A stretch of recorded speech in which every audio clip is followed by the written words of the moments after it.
Suki was an ordinary loser who got sent into a fantasy world, where he became a gigachad rizzler, with the power to manipulate internal energy, and the hero who defeated the Demon King. Respecting the last wish of the Demon King, he brought his daughter to Earth along with him, and lies to everyone that she is his younger sister. They take admissions in a special school for people like him, where he tries to reach the top of the food chain while wondering whether the Demon King's daughter will go berserk one day and destroy the entire planet just like her father wanted to do. Smuggling her back to Earth was a chore in itself as Suki ran through a forest, away from his responsibilities, just like my dad did, while he gets attacked from behind by some unknown attackers. He manages to dodge most of the attacks, but decides to face the attackers, who turn out to be two weak-ass maids trying to shoot him down with arrows. To their surprise, Suki is much stronger than them and manages to block all the arrows easily as he throws away his cloak, ready to fight. Before he could move, he gets attacked by two more maids who bind his arms with their ropes. But Suki shows them their true place in the kitchen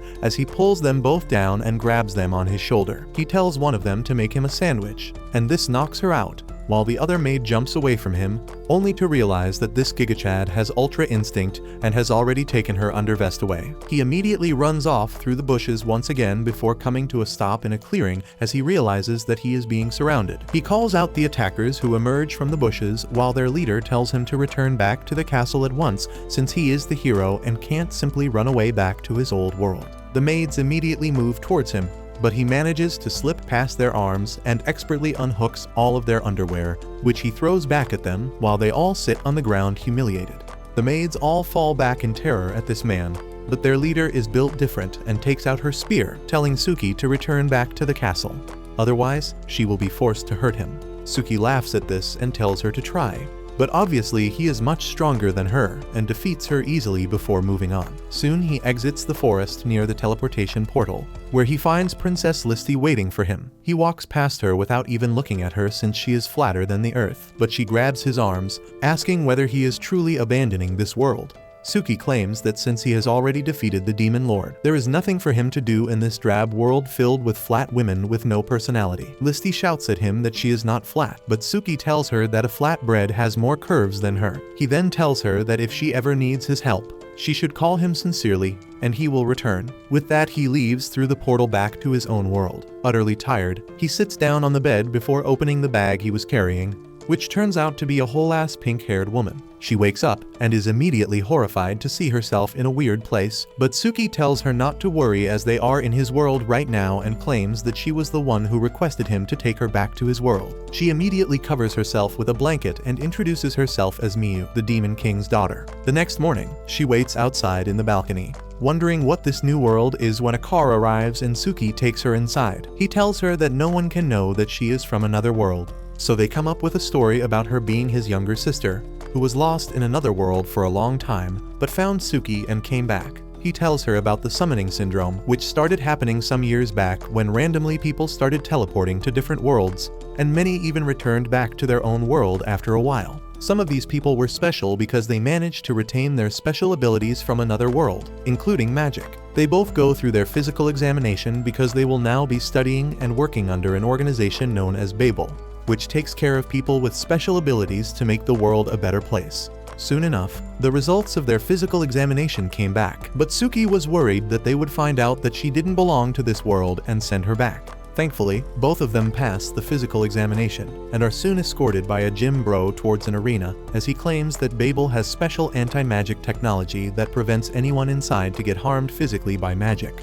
even though they feel the pain and the mental trauma, where the gym bro tells them to take any weapons they want, as he needs to see their current skill level in order to figure out what to do with them. Miyu takes out a sword, but Suki claims that his fists are enough to deal with roided-up gym rats. The gym bro takes him lightly and decides to fight against Miyu first, who immediately casts a defensive barrier on herself. The gym bro gets cocky and rushes in for an attack, but to his surprise, Miyu immediately uses an extremely powerful water magic that blasts him into the wall, as he wonders how someone can cast two magical spells at once, while Miyu uses lightning magic on him as well, finishing him off for good. Two doctors immediately rush to the scene to make sure the gym bro is fine when a young white-haired boy enters the arena. He introduces himself as Hikami, the student council president of Babel, and tells the doctors to take the defeated man back to the hospital. Hikami tells Suki that he would like to be his opponent, which really excites him since only the strongest person could become the president. Suki agrees, but to his surprise, Hikami uses an ice pillar to attack Miyu without warning. Luckily, Suki's reflexes are fast, and he manages to save her just in the nick of time. Annoyed, he turns towards Hikami,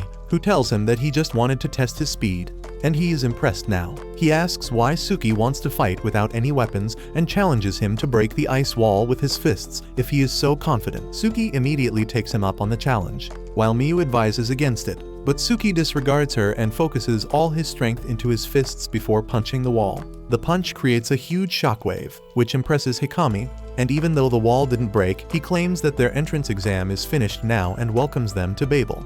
However, just as Suki leaves, Hikami touches the ice pillar, which shatters into pieces. They return home by the evening and lay down a huge feast in order to celebrate their acceptance in Babel. But Suki keeps remembering his encounter with the Demon Lord, who asked him to take care of his daughter, as she is completely innocent, and if left in this world, she would also be killed. Miyu calls out to him, snapping him back to reality, while he wonders what she thinks about the man who killed her father. Late at night, Miyu keeps staring at a picture belonging to Suki's family while she thinks about her dad's death. She clearly remembers how her dad had asked Suki to take care of her, and though she took his hand while respecting her father's wishes, her heart still aches whenever she thinks about it.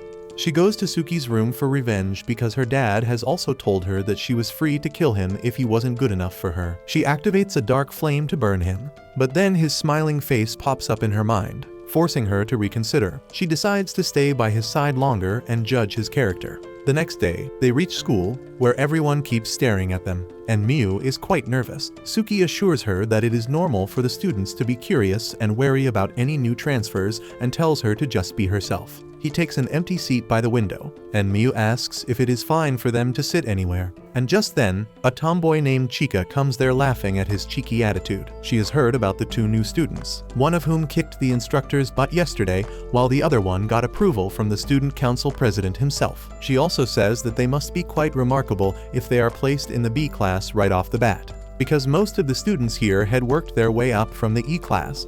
They introduce themselves to each other after that, and then Chika tells Suki that he should get up from this seat because it belongs to the worst troublemaker in the class. Speak of the devil, and the redhead named Oni comes barging into the classroom, asking Suki how dare he put his stinky, unwashed ass on his chair. Chika warns Suki about Oni's violent spree that caused him to be demoted from Class A to Class B. Suki doesn't give a shit about that, and he simply hits Oni out of the class. He then grabs his head firmly, compressing his skull with his fingers, telling Oni that he loves crushing the egos of idiots who think they are better than everyone else. He menacingly asks the redhead how it feels to get his ego crushed when Miyu comes out and tells him to stop.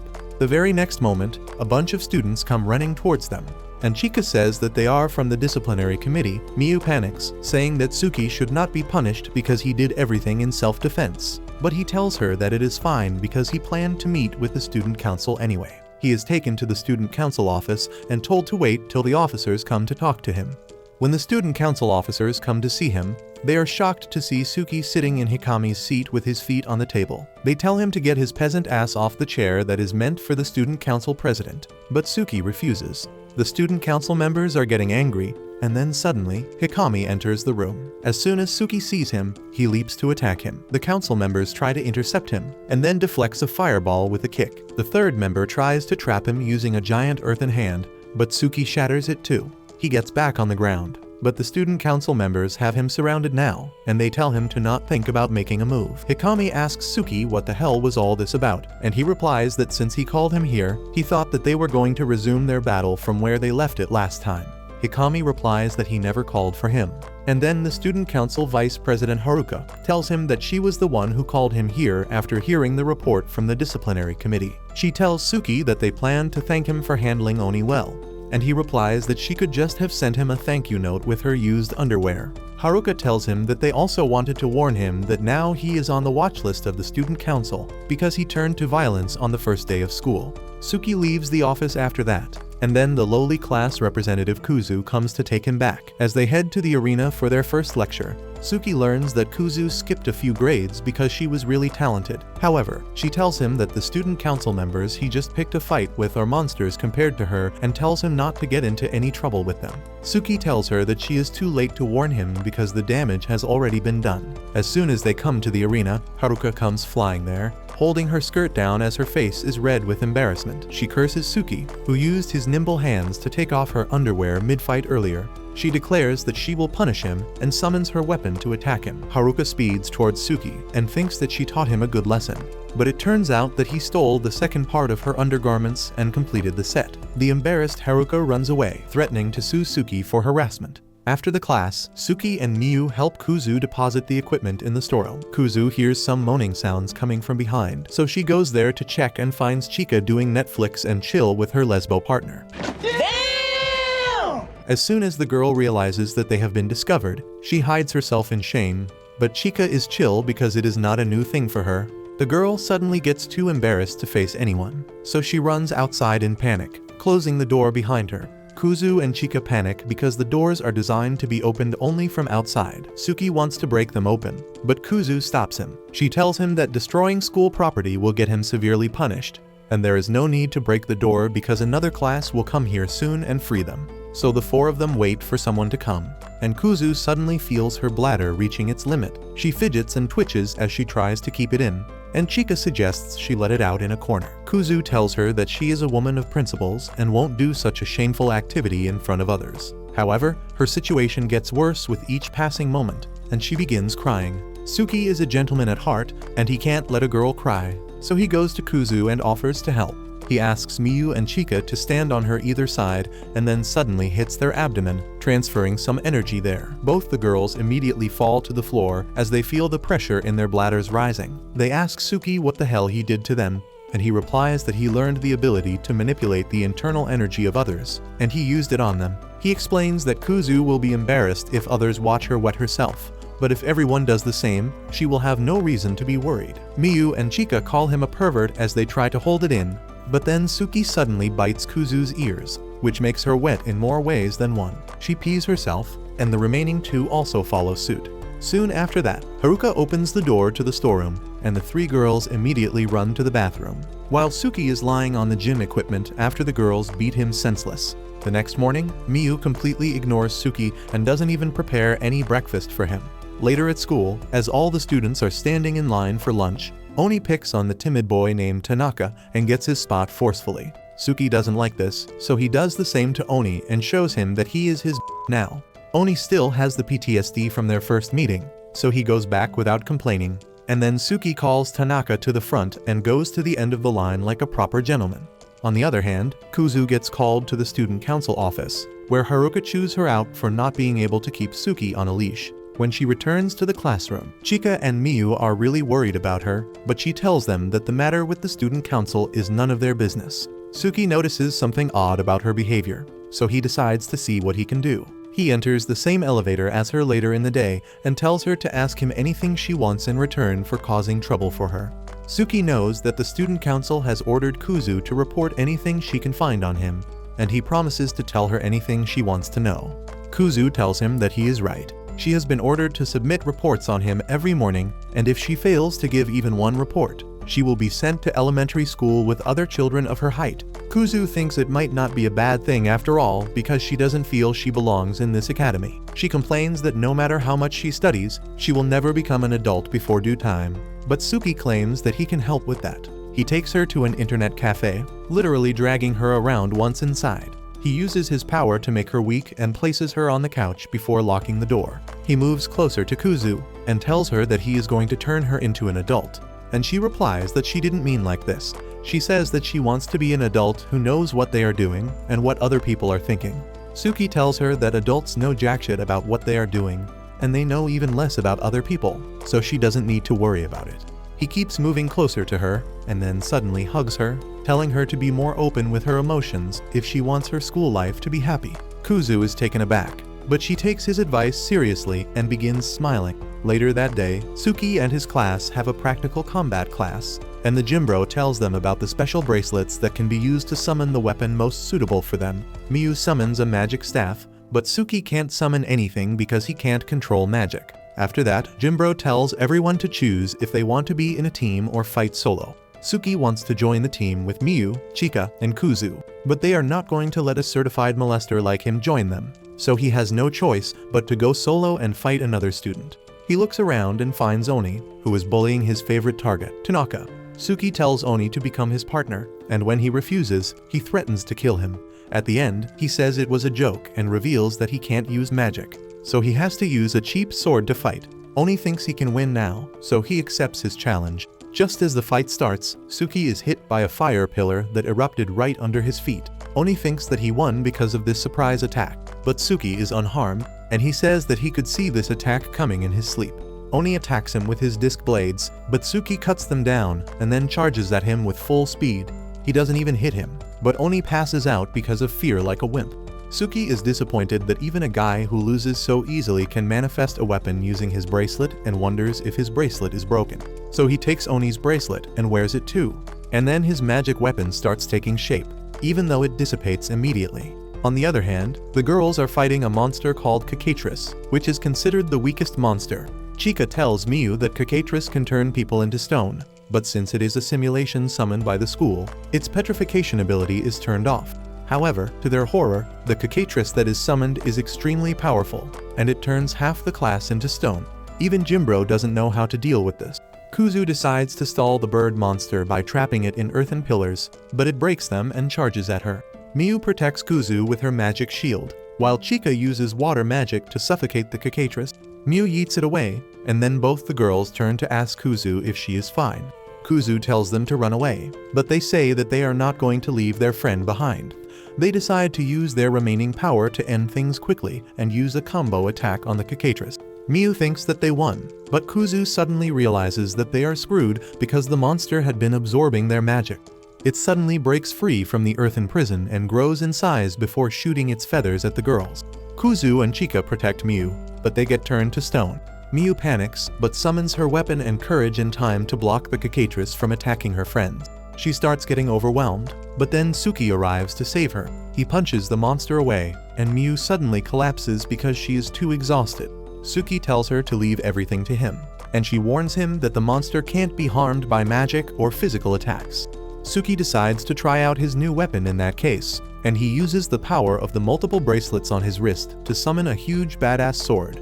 But it is not as big as my sword. The Cicatris attacks him with its feathers, and even though Suki deflects most of them, one of his hands gets turned to stone in the process. He still charges ahead, attacking the monster again and again. Finally, he pours all his internal energy into the sword and stabs the monster with it, causing it to explode and die. Immediately after that, everyone who was turned to stone returns to normal, and Miyu runs to check up on her friends. Later, the student council is in turmoil about the incident because it turns out that someone deliberately tweaked the settings to make a super powerful Cicatris appear instead of a toned-down version. On the other hand, the bullied boy Tanaka is heading somewhere, and Suki is already there to intercept him.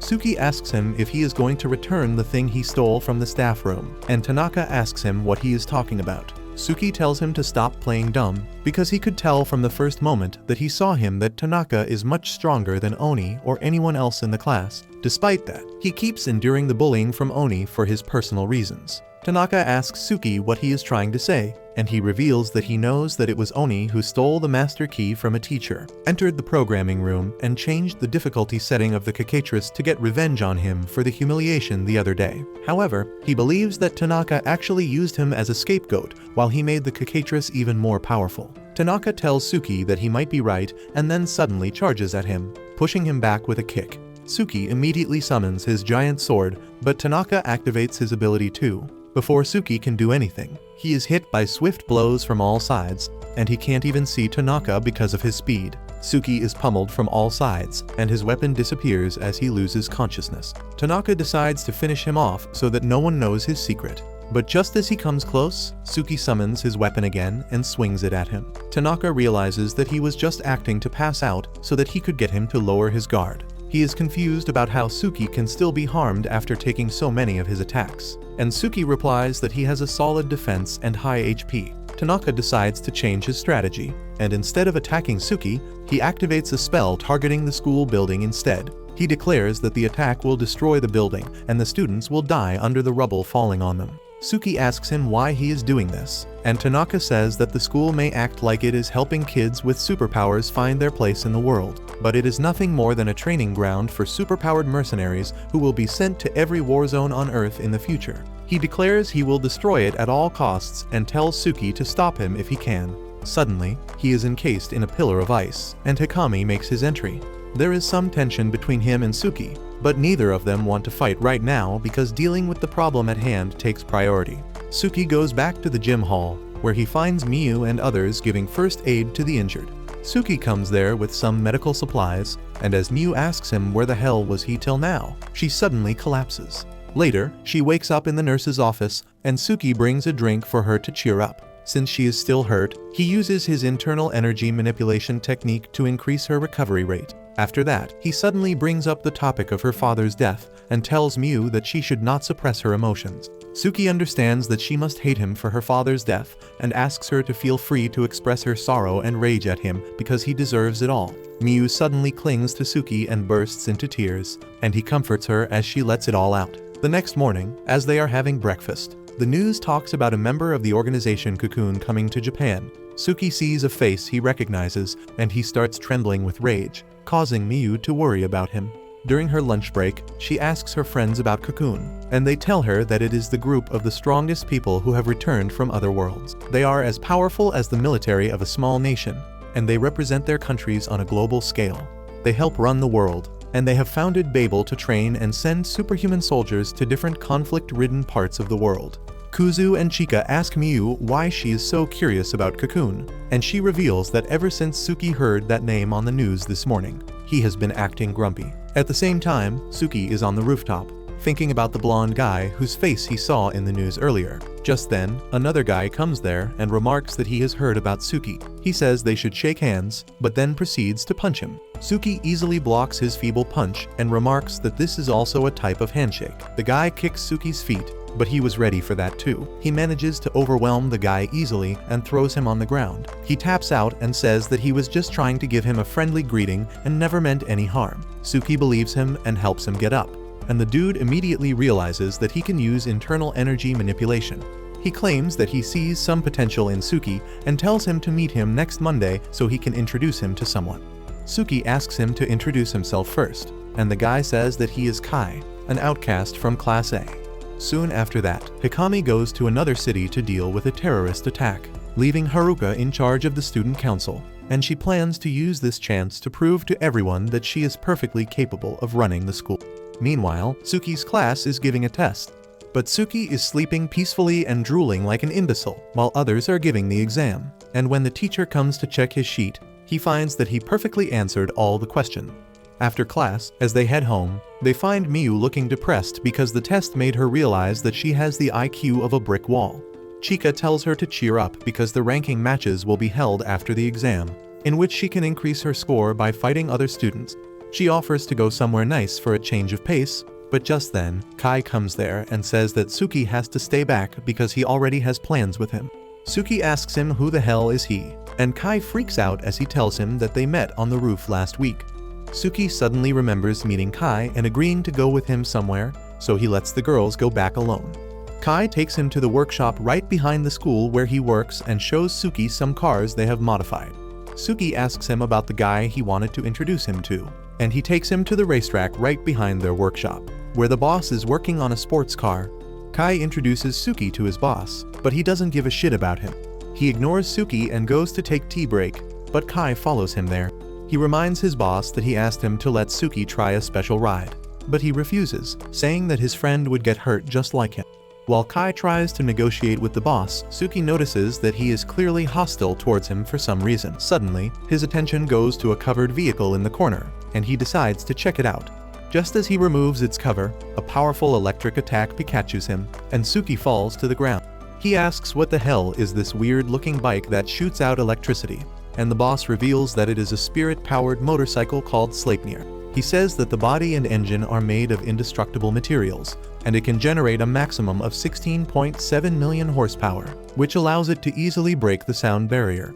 Kai tells Suki that despite all these high specs, it is useless for everyone because it doesn't let anyone ride it. Suki realizes that the bike chooses who can ride it and shocks those who fail to get accepted. The boss says that the shock earlier was just a warning, and if he tries to ride it again, the bike will hit him with its full power, and he might not be able to survive it. Kai, however, believes that Suki should be able to handle the bike. Suki doesn't plan to risk his life just so that he can ride a bike, and the boss tells him that he made the right choice because only his dad could ride the bike.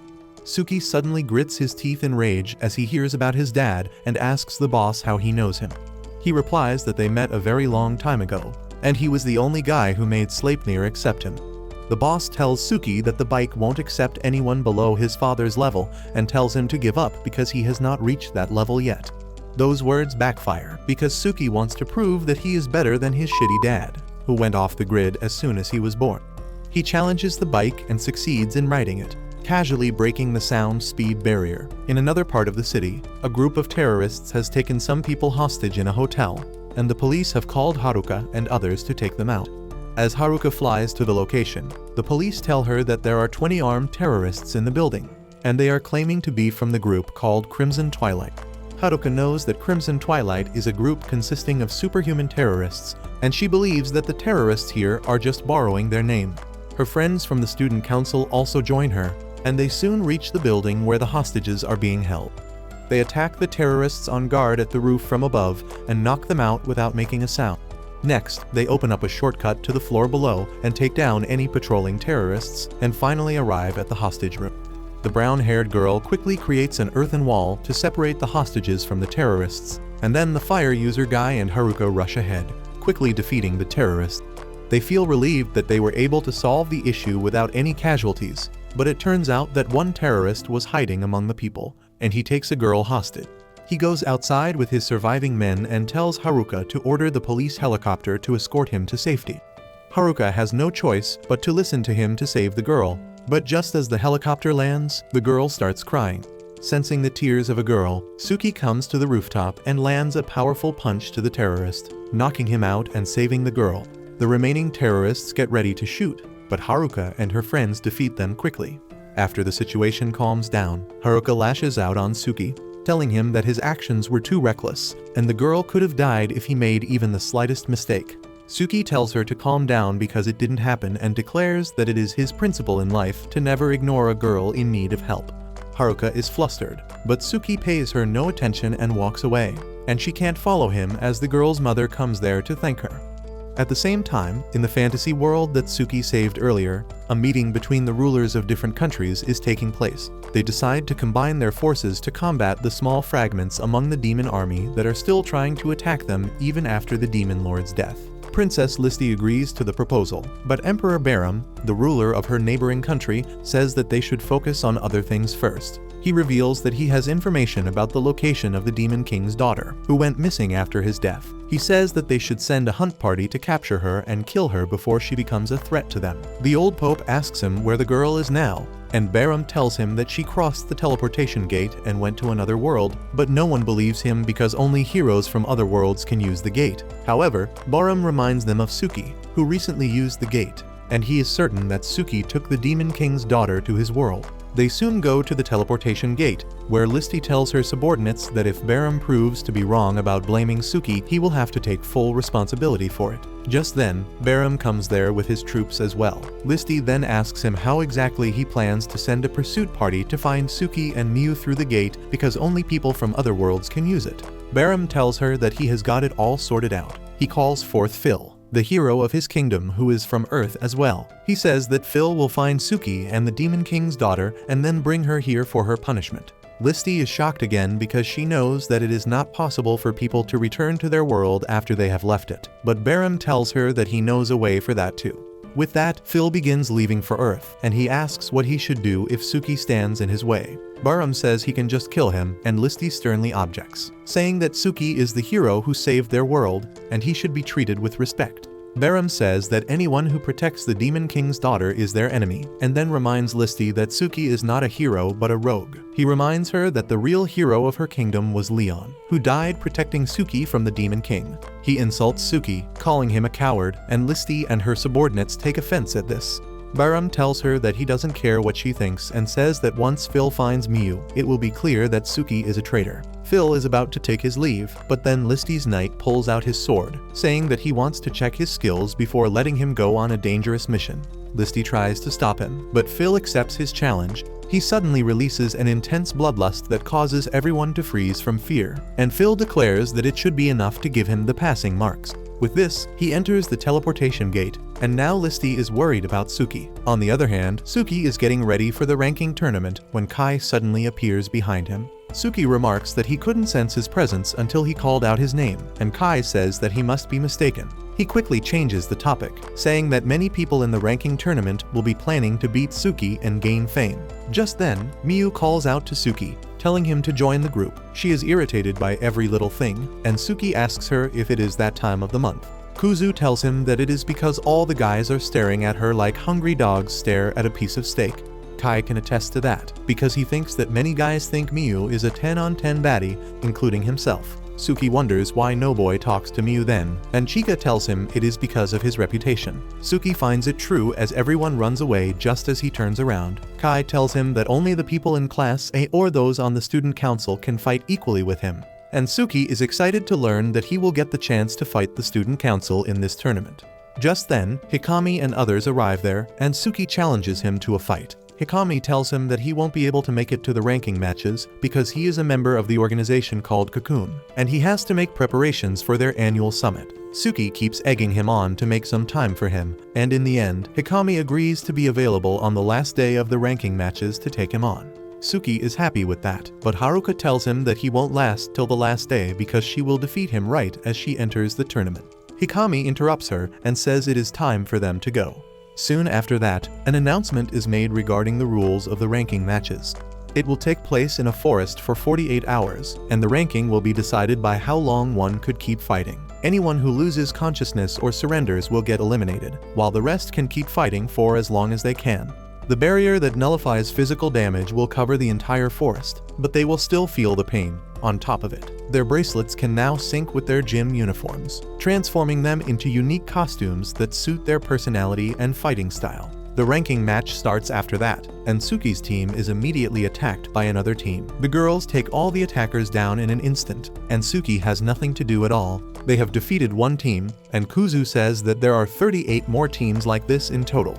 Suki says that the number will soon be 37, and then summons his sword. He hits the ground hard with it, and another team that was hiding underground is eliminated instantly. Suki can also sense that more people are hiding to ambush them, and he tells them to come out immediately if they don't want to get eliminated. The opportunists come out to face them, and the girls panic a bit because the enemy group has more than one team. Suki tells them that there is nothing to worry about because they are all small fries who won't last even 10 seconds. He swings his dark sword again and leaves a huge crater on the ground as the attackers are knocked out. At night, Suki and his friends are relaxing around a campfire when suddenly, Miyu feels her wind barrier being shattered. Haruka and her friends make their appearance and challenge Suki to a fight. He says that he is surprised because he was not expecting them so soon, and Haruka's friends say that they were originally planning to join the tournament only in the evening of the next day, but she was too eager to meet Suki. Haruka is flustered and tells them to stop saying things that can be misunderstood. She then challenges Suki to a one-on-one fight, but he says he can take her entire group at once. Miyu and others say they will help him, but he tells them to rest and save their energy because they have more fighting tomorrow. They go to a quiet place nearby, where Haruka activates spatial magic to create a special barrier that prevents sound and vibrations from leaving the area so that they can fight without any interference. Suki is pleased to hear that, but he wants to know if the result of this match will be counted in his final score. The fire user says that it will be counted, but he doesn't need to worry because even if he loses now, his team has scored enough points to get promoted to a class. Suki tells them that he doesn't plan to lose to them anyway, and Haruka tells her friends to stay out of it because it is her fight. Suki immediately summons his sword, and then Haruka attacks him, only to find that it was an afterimage. The real Suki is high in the air, so she distracts him with a strong gust of wind and then shoots a powerful wind bullet at him. Suki dodges that and attacks her, but Haruka is quick to move away. She thinks that she has an advantage if they fight in the air, but then Suki sends a flying dark slash towards her, and she gets flung far away despite blocking it. Suki arrives there to finish her off, but then suddenly, he is attacked by powerful earth and fire magic. Haruka's friends are there to back her up, and she lashes out at them, reminding them that she told them to stay away. They retort that they never agreed with her and ask her to admit that Suki is too strong for her to beat on her own. They tell her that if the vice president of the student council loses to a problem child, it will damage their reputation, so they must use their full force to bring him down. Just then, the fire attack clears, and Suki comes out of it unharmed. He has only got a scar on his face after all those powerful attacks because he activated an anti-magic barrier in time. Haruka and her team summon their weapons and begin charging them with magic to take him down, but Suki suddenly overpowers them mentally using his internal energy. They lose all power, and then Suki sends a dark slash to finish them off, but it gets cancelled out by someone else's attack. Suki looks around angrily to see who interfered with his fight and finds that it was Kai.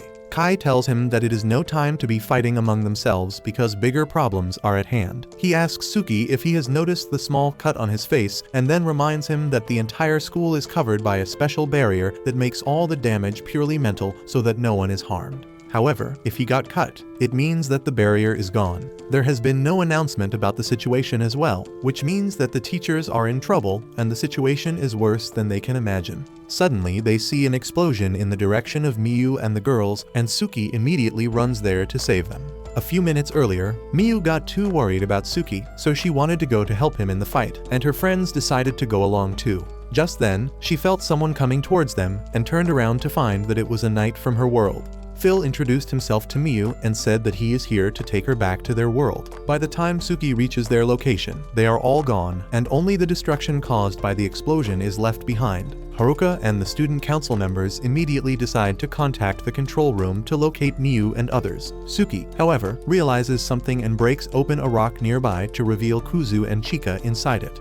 They are both badly injured, and Kuzu is the only one conscious because Chika shielded her at the last moment. Suki asks who did this to her and where Miyu is. Kuzu tells him that a very strong man attacked them, and they had no chance. She says that she had never seen his face before, but it seemed that he was from the same world where Suki went. As for Miyu, she ran away, trying to lure the knight away from her friends.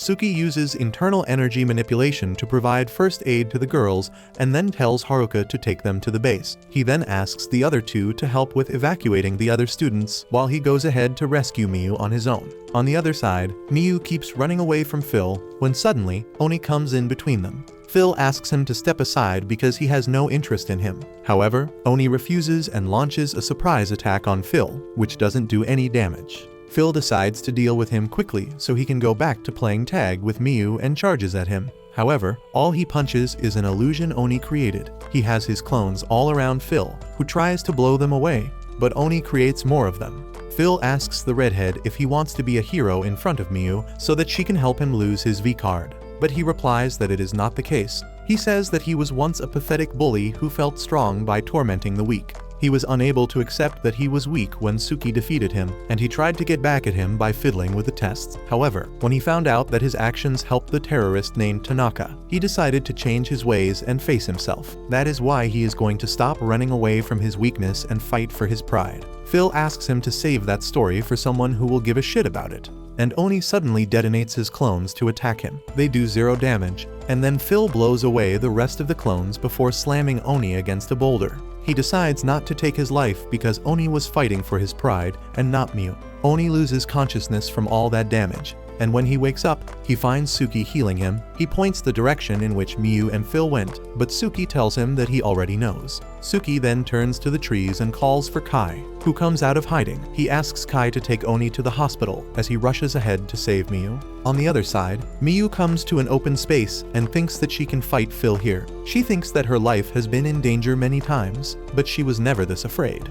She suddenly starts thinking about Suki and prays that he comes to save her. Just then, Phil comes there and tells her that their game of tag is over. Miyu has some questions for him, the most important one being how he plans to take her back to her world. She has heard that no one can return to her world after they have left it, but Phil tells her that it is just what people believe in. He explains that there is a way to return to the world, just like there was a way for Suki to bring her here. Miyu suddenly attacks him, but Phil blocks her attack and instantly reaches close to her. He knocks her down with a punch to the gut and makes her weapon disappear. He pins Miyu to the ground and tells her that once she is taken back to their world, she will be publicly executed to suppress any rebellion that is happening in the demon clan. Miyu doesn't believe him, because she understands that Phil plans to lure out the demon clan members who are hiding by publicly executing her, and that way, he can squash the entire demon clan in one fell swoop. Phil tells her that she got him and asks her to obey him quietly, or he will go back and kill her friends. Miyu calls him a coward, but he says that she has no right to call him names when she paid the price of being saved by Suki with her body. Miyu is furious now, and she tells Phil to take his words back, but he simply moves closer and tries to harass her.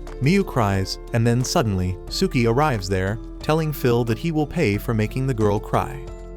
He summons his huge sword and charges at Phil, blowing him away with his powerful strike. They clash again, and Suki asks him how he found them here. Phil reveals that he had to interrogate some teachers at the school to find their location, but they were not cooperating, so he had to kill most of them, and he broke the barrier around the school as well. Suki is furious now, but Phil tells him that it is his fault for bringing the Demon Lord's daughter here to protect her. He asks him if he is willing to fight a human from his world for a demon from another world, and Suki replies that it has nothing to do with their species because he is not going to let anyone make a girl cry. He swears to crush Phil, who replies that now he has no choice but to kill him. Phil releases a shockwave that pushes Suki back, but he immediately retorts with a dark slash. Phil blocks it and then shoots energy balls at him, but Suki deflects them and pounces on him again. Phil blocks his attack easily, but then Suki uses his internal energy technique to deal him some damage through their swords. Phil knows that Suki can't use magic even though he is highly skilled in internal energy, so he shoots some more energy balls at him. However, Suki can use an anti-magic barrier with his internal energy, and he deflects all the attacks. Next, he charges up his energy to create a rip-off of the spirit bomb and shoots it at Phil, who creates a barrier, but the spirit bomb shatters it and hits him into the boulder below. Suki walks towards Phil to finish him, saying that he is a tough one to have survived the attack. Suddenly, he feels something odd and immediately puts some distance between them. Phil gets up and tells Suki that he underestimated him, but he never thought he would go to such lengths to protect the Demon Lord's daughter. He says that he pities poor Princess Listy, and Suki angrily asks him what he has done to her. Phil says that he didn't touch the princess but destroyed the grave of the late hero Leon, who saved Suki from the Demon King.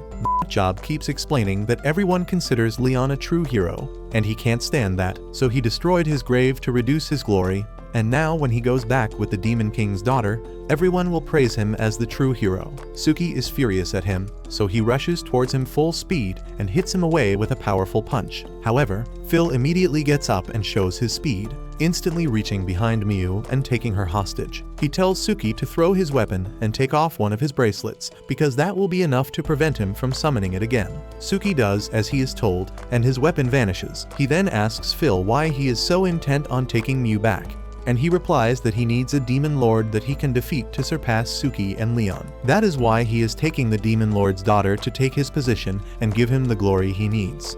Suki scoffs at him, saying that after everything, Phil is just a jealous loser whose only motivation in coming here was to get ahead of someone he knows is far ahead of him. He tells him that he will never be a hero like this, and Phil snaps. He attacks Suki, but to his surprise, he has protected even his throat using internal energy. Suki then shows his true strength and hits Phil with a devastating punch combo before slamming him to the ground. Soon, Phil is out of commission, and Suki wears the bracelet again to deal away with him. He tells Miyu to wait a little longer while he takes care of him, but she starts running away. The confused Suki follows her and finds her next to a cliff. He asks her what is wrong, and Miyu says that she has finally realized that she has no place to belong to. She claims that because she is the Demon King's daughter, people will keep coming after her, and innocent people of this world will get caught in the crossfire. But she can't return home either, or it will create conflict in the other world. That is why she has decided to unalive herself by jumping off the cliff. She jumps into the lake below, hoping to drown herself, but Suki jumps after her and rescues her. He then calls her stupid for letting the words of an asshole like Phil get to her. Miyu says that he was not wrong, and no matter where she goes, people will get hurt because of her. Suki tells her to stop saying stupid things and reminds her that her dad fought till the end to create a world where she could live safely and happily.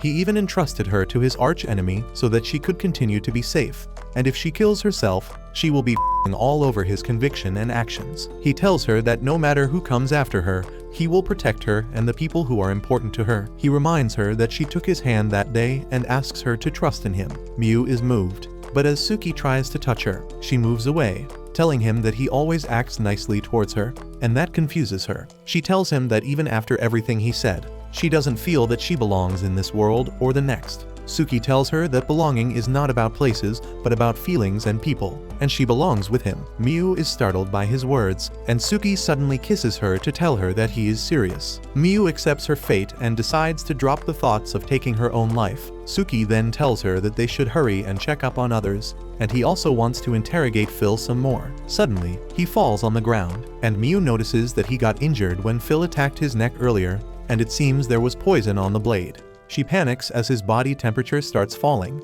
and in a bid to save him, she switches to the age-old method of sucking out the poison from his wound. Soon, Suki is back on his feet, not because of Miu's stupid stint, but because he used his internal energy to heal himself. He wants to head back to the base, but he is still wobbly because of the poison. Miu tells him to rest some more before moving, but Suki tells her that there is no time for that. Phil has gotten up and is in front of him for round 2. He asks Suki if he is even human, because he is still standing after being afflicted by poison that can instantly unalive anyone. Suki throws the same question as him, because he hit him so hard that his nervous system should not even be functional now. Phil says that he will reveal the secret to his power now, and then suddenly, he releases a surge of energy and transforms into a white dragon.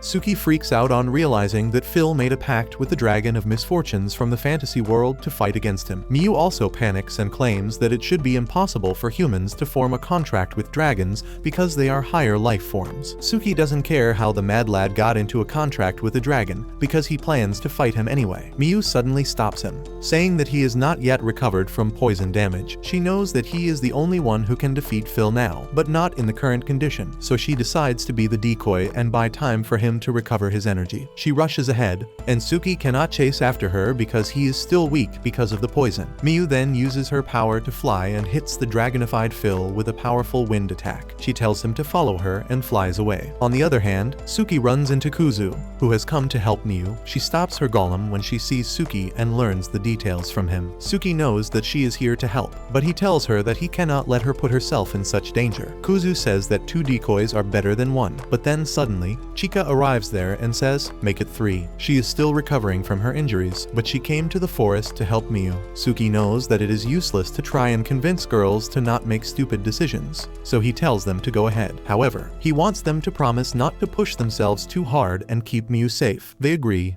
and then Kuzu asks him to give the exact time it will take him to get rid of all the poison in his body, and he tells her that he needs 30 minutes. On the other hand, Miu is trying to keep the dragon Phil busy, but her wind magic is useless against his thick scales. She decides to hit him with her staff next, but even that is useless. Miu falls to the ground, and Phil is about to stomp on her, when suddenly, Haruka comes flying and takes her to safety. She asks Miu where Suki is right now and learns that he has been poisoned, so he is recovering. Haruka decides to deal with the dragon before Suki can join the fight, and her friends also arrive to help her. They know that direct magic attacks won't work on a higher life form, so they begin infusing their weapons with magic to make them more effective. Haruka attacks the dragon first, dealing it a small wound, which her friend aggravates with her morning star. The fire user then gets on top of the dragon and stabs it with his sword, but then gets tossed away when the dragon swings its neck violently. It begins flying away, so Miu shoots some iron pillars at it with her wind magic. The dragon is enraged now and decides to attack her, but then suddenly, Kuzu comes there and hits in the head with her giant hammer. Chika also joins her and shoots a flurry of magic bullets using her bow. Miu tells her that magic attacks don't work on the dragon, but Chika tells her to look properly at the numerous explosions around the dragon. Her attack turns the water vapor in the air into oxygen and hydrogen,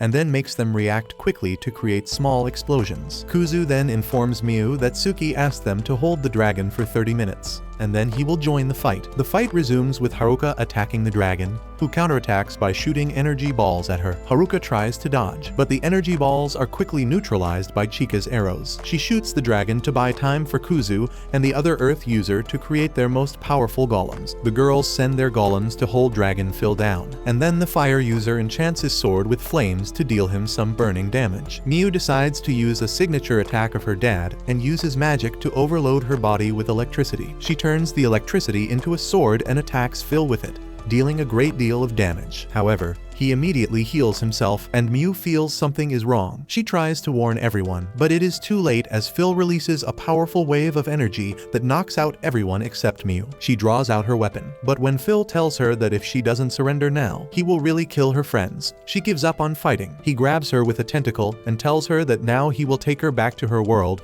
and become a hero by killing her. Mew tells him that he will never be a hero, even if the entire world praises him. She says that only the person acknowledged by the Demon King can be rightfully called a hero, and there is only one hero in the world right now. That is, Suki. Phil tells Mew that if she acknowledges Suki as the hero, she should try to kill him because he killed her dad. Mew replies that her dad was the last Demon King, and she is not going to walk the same path as him. She declares that she will live like an ordinary girl in this world, and she trusts that Suki will come and save her. Phil has had enough of her rambling, so he activates his powers to return back to the fantasy world. Mew cries for help, and then suddenly, the tentacle holding her is cut, freeing her. Suki catches her, riding the supersonic bike that he probably pulled out of his ass at the last moment. Mew is really happy to see him, and he tells her to leave everything to him. Phil attacks him with the energy blasts, but Suki counters them with a dark slash. He then leaps at him and stabs him with his sword, which begins turning to stone because of the dragon's poison. Suki decides to change his strategy and hits Phil with his bare fists. He keeps on dealing swift attacks to him, but they don't seem to do much damage. Suddenly, Phil hits him with his tail, sending him crashing into a nearby building before headbutting him. They come out of the building fighting, and Phil gets the upper hand as he hits Suki to the ground. He shoots hundreds of energy bullets at him, and Suki takes great damage from them. Phil then charges at him, but Suki summons his sword at the last moment and hits him in the chest. He couldn't do any damage from that attack either. But then suddenly, Phil feels a sharp pain in his heart. Suki reveals that he couldn't hurt him with his attacks, but he was slipping in a bit of his internal energy inside his body each time he attacked, and that was enough to bring him down. Phil tells him that it is not enough to beat a higher life form like him and charges a powerful attack to annihilate Suki. Suki also gets ready to block his attack, but then suddenly, Phil shoots his attack towards Mew instead, creating a huge explosion. The explosion engulfs everything around it, but when Mew opens her eyes, she finds that she is completely fine. Suki acted as a meat shield and protected her from all the damage, and then she looks behind her to find that the rest of their friends are also safe. Suki turns around and smiles, asking Mew if she is fine. Suddenly, the ground shakes as Phil gets ready to fight again. Suki holds his sword that turns to stone and shatters from all the damage it took, and one of his bracelets snaps too. He decides to fight the rest of the battle with his bare fists, and Mew tells him that it is too reckless. He tells her that he doesn't care even if it is impossible for him to win, because he is going to fight. He asks Mew to believe that he will win, because this is the time to test her faith. Mew tells him that she believes in him, and then walks towards him to give her bracelet to him. Just then, Haruka also comes there, and she gives Suki her bracelet too, just in case he loses another. Phil asks them if they have said their goodbyes because now he wants to attack. Suki says there is no need for it and then charges at him. He punches the dragon with full might before summoning his sword and deflecting his attack. He charges at Phil again, blocking his energy beam with his sword, but it is too strong and he gets hit. As he is falling to the ground senseless, Phil charges another attack to finish him off, and Mew screams at Suki to get up and fight. He returns to his senses on hearing her voice, and puts on another bracelet to summon his sword that looks a bit different this time. He uses it to slash through Phil's attack and moves ahead to split him in two with the same motion. The dragon explodes because of the damage, and Mew rushes to Suki's side. Seeing him not move, she gets worried and starts crying, but Suki turns around to tell her that everything is fine. Her tears start flowing even more intensely, and she hugs him. A few days later, everyone resumes their school life, and Suki is on the roof again, thinking that he didn't get the chance to face Hikami after all. Suddenly, Kai comes there looking for him, and tells him that his team won the first place in the ranking tournament, and now they will all be promoted to a class. Suki is glad to hear that and asks about Kai's performance. He replies that he just got by, and then Suki asks him how strong he really is. In the last fight, some chains restricted the dragon at the last moment, giving Suki the chance to strike him without problem. Suki knows that Kai was the one behind them, and he says that he was hoping to be sneaky about it so that no one could notice. Suki realizes that Kai is hiding his true strength and asks him if he would have defeated the dragon on his own if he were not fighting it. Kai says that he is not crazy to fight a higher life form and takes his leave, only to call his boss to report that Suki is even more amazing than he thought. On the other hand, in the fantasy world, a meeting between the rulers of the continent is called again. By now, Listy has found out that Phil got his power by making a contract with the Dragon of Misfortunes, who is considered as great a threat as the Demon King himself. She demands Emperor Barum explain how he could stoop so low, and he replies that the means don't matter as long as they get the result. He says that if Phil uses the power of the dragon to return with the Demon King's daughter, he will be proven right.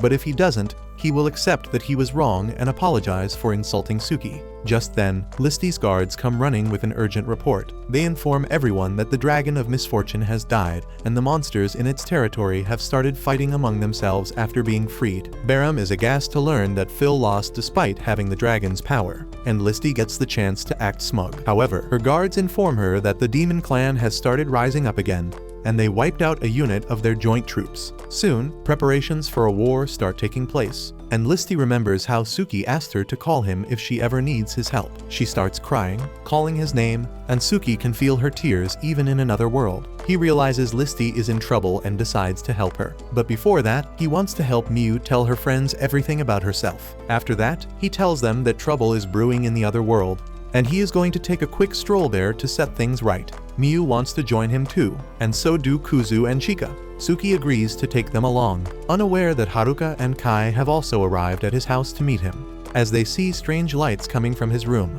they immediately rush inside to find Suki in the middle of teleporting themselves to the other world. Kai plans to go with him too, so he uses his chain to join their circle, and Haruka holds his hand to join in as well. Suki sighs, telling them that they are not going on a picnic, but it is too late to turn them back now, and he teleports everyone to the other world.